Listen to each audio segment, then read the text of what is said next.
Sara Duterte impeachment pati po doon sa kay Senator Bato de la Rosa, harapin po niya ang warrant of arrest. Kailangan po, nakikibaka po kami dito kami sa Samahang Sandugo Bulacan Movement na Marilikang Residente Marilong at isang Bulacan po. Yan ang kailangan namin na lahat tayo makibaka, huwag matakot.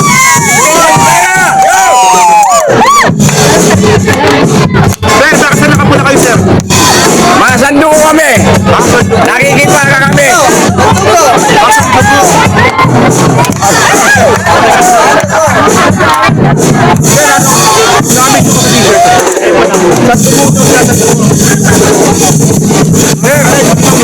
Naniniwala ba kayong may mangyayari dyan sa ginagawa ni Alan Cayetano? Wala kaming tiwala. Nagtitiwala naman tayo sa hustisya. Ibigay naman na Senado yung tama para sa katotohanan. Huwag niyong harangin ang hustisya. Huwag niyong harangin ang impeachment. Huwag niyong i-delay sa Senado. Yun lamang po. Magmamasid kami at the same time makikibaka kami. Dodoblein namin 10 beses pa ang dami na makikibaka dito sa Senado para sa impeachment po ni Sara Duterte. Hindi po kayo titigil, Hindi kami titigil. 24 oras kami, 24/7. Maghihintay, magmamatsyag. Talagang babantayan ninyo. Maraming salamat sa 257 na mga kongresista na bumoto ng impeachment. Mabuhay po kayo para sa katotohanan po.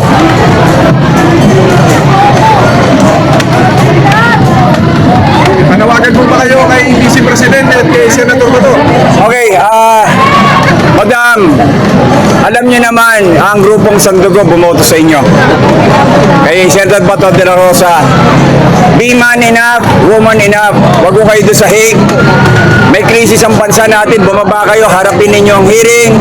Kay Senator Bato de la Rosa naman, ipakita mo yung pagiging lalaki mo. Harapin mo, sinabi mo, noong nakaraang taon, magpapaposes ka kay Trillanes. Dali ng waran. Doon dumating si Trillanes, tumakbo kayo. Sana ipakita ninyo. Lahat tayo mga Pilipino mapagmahal para lamang kami sa katotohanan mo.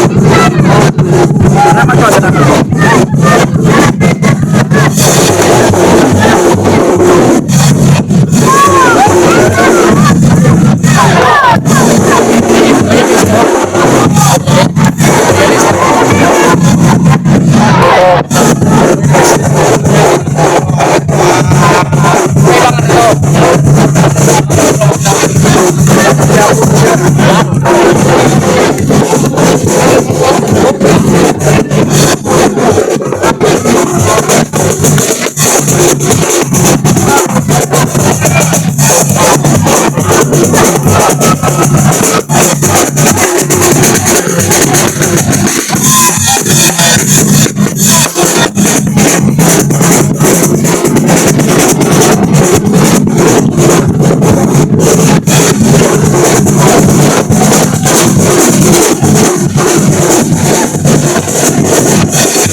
Itong mga nakapula, mga kababayan na itong grupo ng Sandugo na bibigyan supporters niyan.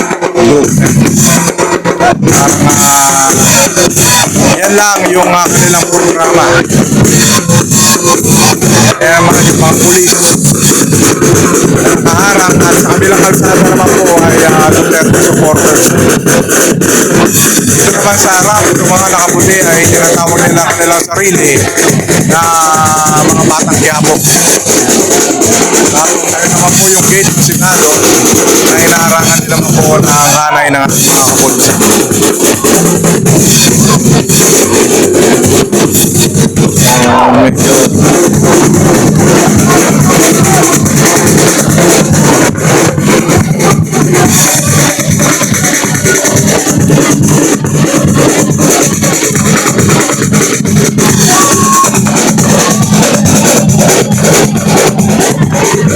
Medyo marami-rami din po sila dito.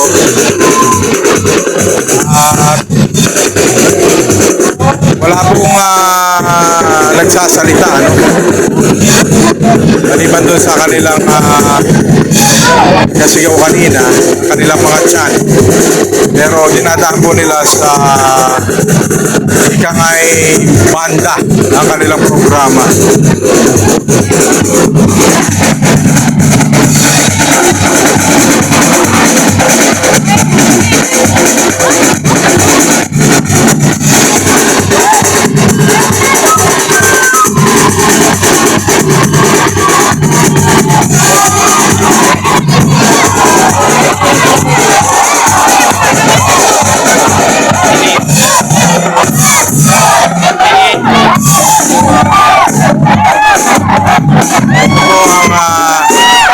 BBM loyalist, no? Marcos loyalist. Marcos loyalist naman po.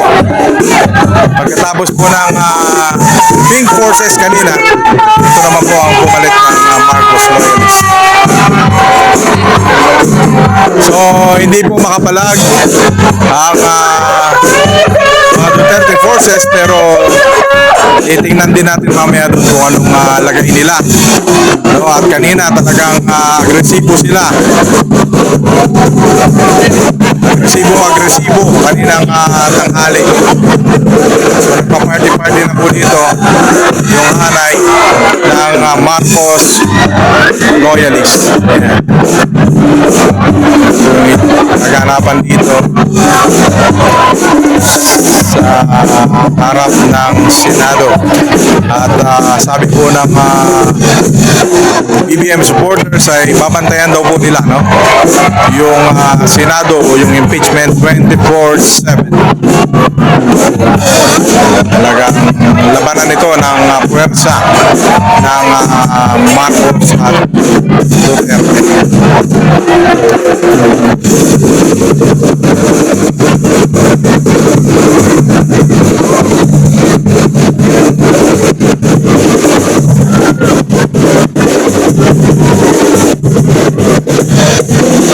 So, dyan lamang po abangan po ninyo at pupuntahan naman po natin ang puwersa at hanay itong Marcos ng Duterte forces sa kabilang dako lamang po itong Senate, no? Itong bilang kalsada lamang itong sarap ng Senado.